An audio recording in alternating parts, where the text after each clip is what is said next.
दीपज्योति परब्रह्म दीप सर्वतमोपः दीपेन साध्यते सरं राधादीपो नमोस्तुते सरस्वती नमस्तुभ्यं वरदे कामरूपिणि शुभारम्भं करिष्यामि सिद्ध्यर्थं मे सदा आभावुषाकारं शङ्खचक्रासिधारिणं सहस्रशिरसं श्वेतं परमां पतञ्जलिं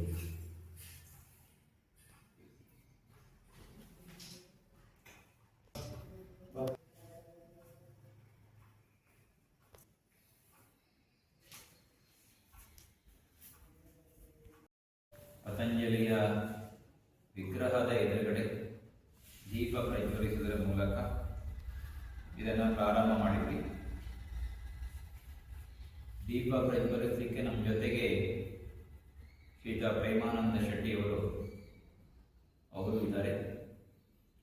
ಅವರು ಈಗಾಗಲೇ ದೀಪ ಪ್ರಜ್ವಲಿಸಿ ಒಂದು ಶಿಬಿರಕ್ಕೆ, ಒಂದು ವರ್ಗಕ್ಕೆ ಚಾಲನೆಯನ್ನು ಕೊಟ್ಟಿದ್ದಾರೆ. ಪ್ರೇಮಾನಂದ ಶೆಟ್ಟರು ಹುಬ್ಬಳ್ಳಿಯಲ್ಲೇ ಇರ್ತಾರೆ. ಸಿವಿಲ್ ಇಂಜಿನಿಯರ್ ಆಗಿ ಕೆಲಸ ಮಾಡ್ತಾ ಆಧ್ಯಾತ್ಮ ಚಿಂತನೆಯಲ್ಲಿ ಬಹಳ ದೊಡ್ಡ ಸಾಧನೆಯನ್ನು ಮಾಡಿದಂಥವರು ಮತ್ತು ನಮ್ಮ ಧನ್ಯೋಸ್ಮಿ ಯೋಗ ಶಿಕ್ಷಕರಲ್ಲಿ ಅವರು ಈ ಒಂದು ಉದ್ಘಾಟನೆಯ ಸಂದರ್ಭದಲ್ಲಿ ಒಂದೆರಡು ಮಾತನಾಡಬೇಕಾಗಿ ಅವರು ಕೇಳಿದರು. ಸರ್ವರಿಗೂ ಶುಭಾಶಯಗಳು. ದೇವರು ಒಳ್ಳೆಯದನ್ನು ಮಾಡಲಿ. ನಾವು ಗುರು ಬ್ರಹ್ಮ, ಗುರು ವಿಷ್ಣು, ಗುರುದೇವ ಮಹೇಶ್ವರ ಅಂತ ಹೇಳ್ತೇವೆ. ಏನು ಗುರು ಅಂತ ಹೇಳಿದರೆ ಯಾರು ಹೇಳ್ಬೋದಾ? ಭೂ ಶಬ್ದಸ್ತು ಅಂಧಕಾರಸ್ಯ, ರೂ ಶಬ್ದಸ್ತು ನಿರೋಧಕ, ಅಂಧಕಾರಸ್ಯ ನಿರೋಧಕ ಗುರು. ನಮ್ಮ ಗುರುಗಳು ಯೋಗದಲ್ಲಿ ಯಾವಾಗಲೂ ಹೇಳ್ತಾ ಇರ್ತಾರೆ ಅಂತರ್ಮುಖಿ ಆಗಬೇಕು ಅಂತ. You have to go inside. Yoga is the journey of the self through the self to the self ಅಂತ ಹೇಳಿ. One fine day this individual soul has to unite with the universal soul. ಆ ಕಡೆಗೆ ನಾವು ಪ್ರಯಾಣ ಮಾಡಬೇಕು. ಗುರುಗಳು ಹೇಳ್ತಾ ಇರ್ತಾರೆ, ಕಣ್ಣನ್ನು ಮುಚ್ಚಿ ಅಂತರ್ಮುಖಿಯಾಗಿ ದೀರ್ಘ ಉಸಿರಾಟವನ್ನು ಮಾಡ್ತಾ ಇದೆ ಅಂತ ಹೇಳಿ. ನಮ್ಮ ನಿಜವಾದ ಕ್ಲಾಸ್ನಲ್ಲಿ ನಮ್ಗೆ ಇಷ್ಟೆಲ್ಲ ಮಾಡಲಿಕ್ಕೆ ಆಗೋದಿಲ್ಲ. ಇಲ್ಲಿ ನೀವು ಇವತ್ತು IIT ಬಂದಿದ್ದೀರಲ್ಲ, ಅದರದ್ದು ಟೇಸ್ಟೇ ಬೇರೆ. ನಾನು ಭಾಳ ಸಿಂಪಲ್ ಆಗಿ ಹೇಳ್ತೀನಿ, ಸಮುದ್ರದ ನೀರಿದೆ, ಕುಡಿದು ಖಾಲಿ ಮಾಡ್ಲಿಕ್ಕೆ ಆಗ್ತದ? ಇಲ್ಲ. ಯಾರಿಗೆ ಹೋಗ ಒಂದು ತೊಟ್ಟು ನೀರನ್ನು, ಸಮುದ್ರದ ನೀರನ್ನು ನೀವು ನಾಲಿಗೆ ಮೇಲೆ ಹಾಕೊಂಡ್ರೆ ನೀರಿನ ರುಚಿ ಗೊತ್ತಾಗ್ತದೆ. IITಯಲ್ಲಿ ನೀವು ಯೋಗದಿಂದ IIT ಏನು ಬಂದಿದ್ದೀರಲ್ಲ, you will start feeling the taste of it. ನಿಜವಾದ ಯೋಗ ಏನು ಅಂತ ನಿಮ್ಗೆ ಗೊತ್ತಾಗಬೇಕಾದ್ರೆ ನಾನು ಪ್ರತಿಯೊಬ್ಬರಿಗೂ ಹೇಳೋದು ಇದೇ ಮೆಸೇಜ್. ಆ IIT ಅನ್ನೋ ಕೋರ್ಸನ್ನು ತಾವು ಸೇರಿದ್ದೀರಿ ಅಂತ ಆದರೆ you will become a totally different. ನಿಮ್ದು ಔಟ್ಲುಕ್ಕೇ ಚೇಂಜ್ ಆಗ್ತದೆ. ನಾನು ಹೇಳ್ತೇನೆ ಕೇಳಿ. ಮತ್ತು ನಿಮಗೆ ಯಾವುದು ಇಷ್ಟ, ಈಗ ಗುರುಗಳು ಬೇಕಾದಷ್ಟು ಆಸನಗಳು ನಮ್ಮಲ್ಲಿ ಭಾಳ ದೊಡ್ಡ ಸಿಲೆಬಸ್ ಇದೆ IITನಲ್ಲಿ. ನಿಮ್ಮ ದೇಹಕ್ಕೆ ಯಾವುದು ಒಳ್ಳೆಯದಾಗ್ತದೆ, ನಿಮ್ಮ ದೇಹಕ್ಕೆ ಯಾವುದು ಅಡ್ಜಸ್ಟ್ ಆಗ್ತದೆ, ಒಬ್ಬನು ನೋಡಿದ ತಕ್ಷಣ ಅವನಿಗೆ ಯಾವುದು ಬೇಕಾಗ್ತದೆ, ಇದನ್ನು ನಿಮಗೆ ತಿಳಿಯಲಿಕ್ಕೆ ಸಾಧ್ಯ ಆಗೋದು IIT ಕೋರ್ಸ್ನಲ್ಲಿ. ತಮಗೆಲ್ಲ ಶುಭಾಶಯವನ್ನು ಮಾಡ್ತಾ ದೇವರು ಒಳ್ಳೆಯದನ್ನು ಮಾಡ್ತೇನೆ ಅಂತ ಹೇಳಿ ಮಾತನ್ನು ಮುಗಿಸ್ತೇನೆ.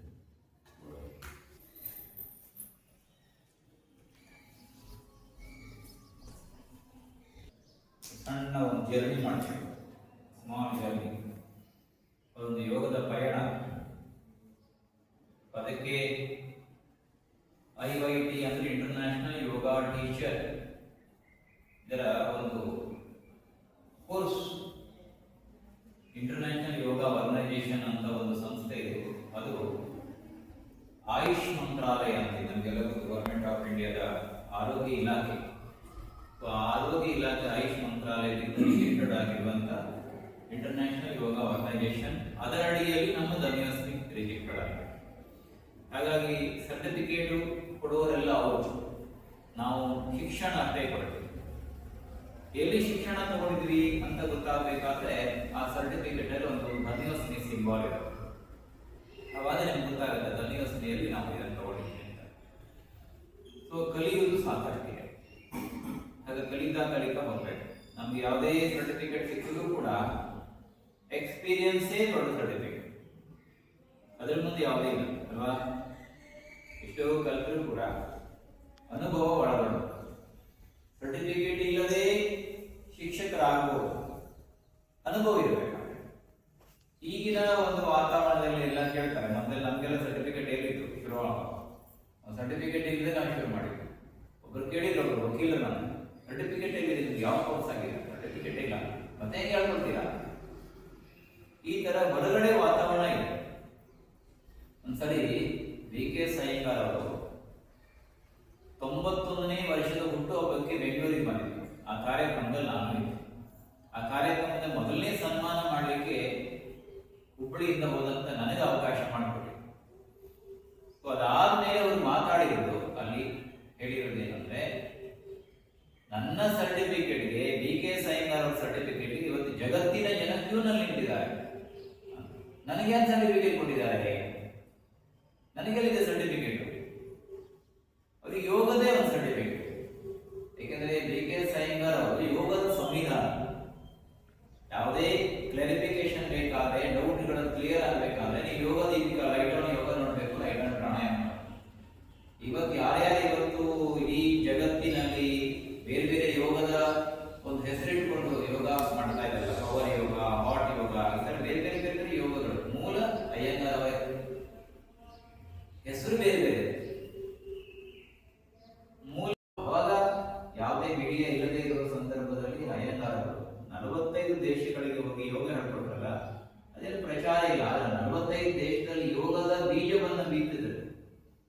ಆ 45 ದೇಶಗಳ ಯೋಗ ಬೀಜದ ಬಿತ್ತಿದ ಪರಿಣಾಮವಾಗಿ ನಮ್ಮ ದೇಶದ ಪ್ರಧಾನಮಂತ್ರಿಗಳು 2014ರಲ್ಲಿ ವಿಶ್ವಸಂಸ್ಥೆಯಲ್ಲಿ ಯೋಗ ದಿನ ಆಚರಣೆ ಮಾಡಬೇಕು ಅಂತ ಪ್ರಸ್ತಾಪ ಮಾಡಿದಾಗ ಎಲ್ಲರೂ ಸ್ಪಂದಿಸಿದ ಯಾವ ಕಾರಣಕ್ಕೋಸ್ಕರ ಅಂದ್ರೆ, ನಮ್ಮ ದೇಶದ ಜನ ಎಲ್ಲ ಸಾಧಕರು, ಯೋಗ ಸಾಧಕರು ವಿದೇಶಕ್ಕೆ ಹೋದ್ರಲ್ಲ, ಯೋಗವನ್ನು ನಡೆಸಲಿಕ್ಕೆ ಅಲ್ಲಿ ಪ್ರೇರಣೆ ಕೊಟ್ಟೆ ಹೋಗಿರುವಂತವರು ಯೋಗ ಸಾಧಕರು ನಮ್ಮ ದೇಶದವರೇ ಆಗಿರುವಂತ ವಿ.ಕೆ. ಅಯ್ಯಂಗಾರ್ ಇರ್ಬೋದು, ಮಲೆನಾಡಲ್ಲಿ ರಾಘವೇಂದ್ರ ಸ್ವಾಮೀಜಿ ಇರ್ಬೋದು, ಇತ್ತೀಚೆಗೆ ರವಿಶಂಕರ್ ಗುರುಜಿ ಇರ್ಬೋದು, ಇದರ ಸಾಕಷ್ಟು ಜನ, ಪಟ್ಟಾಭಿ ಜೋಶಿ ಇರ್ಬೋದು, ಸಾಕಷ್ಟು ಜನ ಯೋಗವನ್ನ ನಮ್ಮ ದೇಶದಿಂದ ತಗೊಂಡೋದ್ರು, ಅಲ್ಲಿ ಕಲಿಸಿದ್ರು.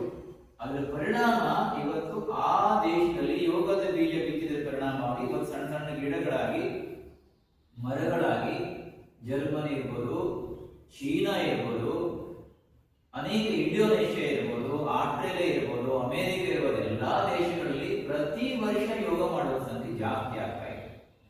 ಯೋಗ ಸರ್ಟಿಫಿಕೇಟ್ ತಗೊಳ್ಳೋದ್ರ ಸಂಖ್ಯೆ ಜಾಸ್ತಿ ಆಗ್ತಾ ಇದೆ. ವ್ಯತ್ಯಾಸಗಳೇನು ಅಂದ್ರೆ, ಅಲ್ಲಿ ಸ್ವಲ್ಪ ಕಮರ್ಷಿಯಲ್ ಇದೆ, ಇಲ್ಲಿ ಸೋಷಿಯಲ್ ಇದೆ. ಇಷ್ಟು ನಾವು ತಿಳ್ಕೋಬೇಕು. ಕೆಲವರು ಇದನ್ನು ಬಿಸ್ನೆಸ್ ಅಂತ, ಫ್ಯಾಕ್ಟ್ರಿ ಅಂತ ಮಾಡ್ಕೊಂಡಿದ್ದಾರೆ. ನಮ್ಮ ದೇಶದಲ್ಲಿ ನಾವು ಇದನ್ನು ಒಳ್ಳೆ ಒಂದು ವಿದ್ಯೆ ಅಂತ ತಗೊಂಡು ಇದಕ್ಕೆ ನಾವು ಸೂಕ್ತ ರೀತಿಯಲ್ಲಿ ಕಲಿಸ್ತೇವೆ. ವ್ಯತ್ಯಾಸ. ಅದಕ್ಕಾಗಿ ಈ ಒಂದು ಕೋರ್ಸ್ ಒಂದು 3 ತಿಂಗಳು ನಡೆಯುತ್ತೆ.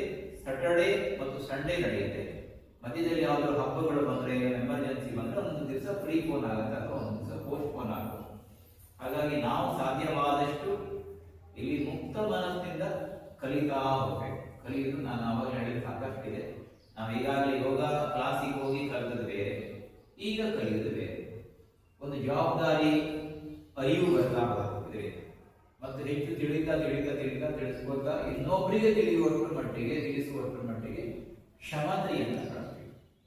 ಆ ಕ್ಷಮತೆ ಬಂದ ಮೇಲೆ ನಾವು ಹೇಳಿಕೊಟ್ಟದ್ರಲ್ಲಿ ಅದು ಒಂದು ಆಧಾರ ಇರುತ್ತೆ. ಅದಕ್ಕೆ ಸರ್ಟಿಫಿಕೇಟ್ ಅಂತಾನೆ ಅಂತ ಅನ್ಕೊಡದೆ ಇದೊಂದು ನೆಪ ಬರ್ತಾನೆ, ನಮ್ಗೊಂದು ವ್ಯಾಲ್ಯೂಬಲ್ ಸರ್ಟಿಫಿಕೇಟ್ ಸಿಗತ್ತೆ, ಖುಷಿ ಆಗುತ್ತೆ. ಆದ್ರೆ ಆ ಸರ್ಟಿಫಿಕೇಟ್ ಹಿಂದುಗಡೆ ಸಾಕಷ್ಟು ಶ್ರಮ ಹಾಕಬೇಕು ಮತ್ತು ಸಾಧನೆ ಮಾಡಬೇಕು, ಪ್ರಯತ್ನ ಮಾಡಬೇಕು, ನಿರಂತರ ಅಭ್ಯಾಸ ಮಾಡಬೇಕು, ಸ್ವಾಧ್ಯಾಯ ಮಾಡಬೇಕು, ಓದಬೇಕು, ಮತ್ತು ಪ್ರಾಕ್ಟಿಕಲ್ ಮತ್ತು ಥಿಯರಿ ಎರಡೂ ಇರುತ್ತೆ. ಅದನ್ನು ತಿಳ್ಕೊಳ್ಬೇಕು. ನಿಮ್ಗೆಲ್ರಿಗೂ ಕೂಡ ನಾಳೆ ಒಂದು ನೋಟ್ಬುಕ್ ಪೆನ್ನು ಕೊಡ್ತೀವಿ, ಅದೆಲ್ಲ ನೋಟ್ ಮಾಡ್ಕೊಳ್ಳಿ. ಒಂದಿಷ್ಟು ಸಂಗತಿಗಳು ನಮಗೆ ಅದು ಬೇಕಾಗತ್ತೆ ಅನ್ನೋದೆಲ್ಲ ನೋಟ್ ಮಾಡ್ಕೊಳ್ಬೇಕು. ಸೊ ಕಲಿತಾ ಹೋಗಬೇಕು. ಈಗ ಮುಕ್ತ ಮನಸ್ಸಿಂದ ಕಲೀರಿ. ಏನೇ ಪ್ರಶ್ನೆಗಳಿದ್ರೂ ಕೂಡ ಕ್ಲಾಸ್ ಮುಗಿದ ಮೇಲೆ ಚರ್ಚೆ ಮಾಡೋಣ, ಅಥವಾ ಏನಾದರೂ ಪ್ರಶ್ನೋತ್ತರ ಸಮಯದಲ್ಲಿ ಇದ್ರೆ ಅದರ ಪ್ರಶ್ನೆ ಕೇಳಬಹುದು. ಕ್ಲಾಸಲ್ಲಿ ಬಂದಿದ್ದಲ್ಲಿ ಯಾರು ಕೇಳಬಾರ್ದು.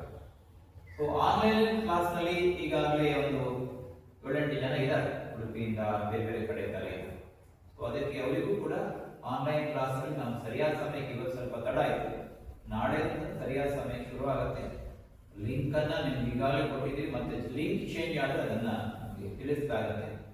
ಎಲ್ಲರೂ ಕೂಡ ಮುಂಚಿತವಾಗಿ ಒಂದು 2-2.5 ತಾಸಿನ ಕ್ಲಾಸ್ ಇದೆ, ಅದನ್ನು ಸಂಪೂರ್ಣವಾಗಿ ನಾವು ಈ ಬ್ಯಾಚ್ ಅನ್ನ ಯಶಸ್ವಿಗೊಳಿಸಬೇಕಾಗಿ ನಿಮ್ಮೆಲ್ಲರೂ ಅಲ್ಲೂ ಕೂಡ ಕೇಳ್ತೀನಿ.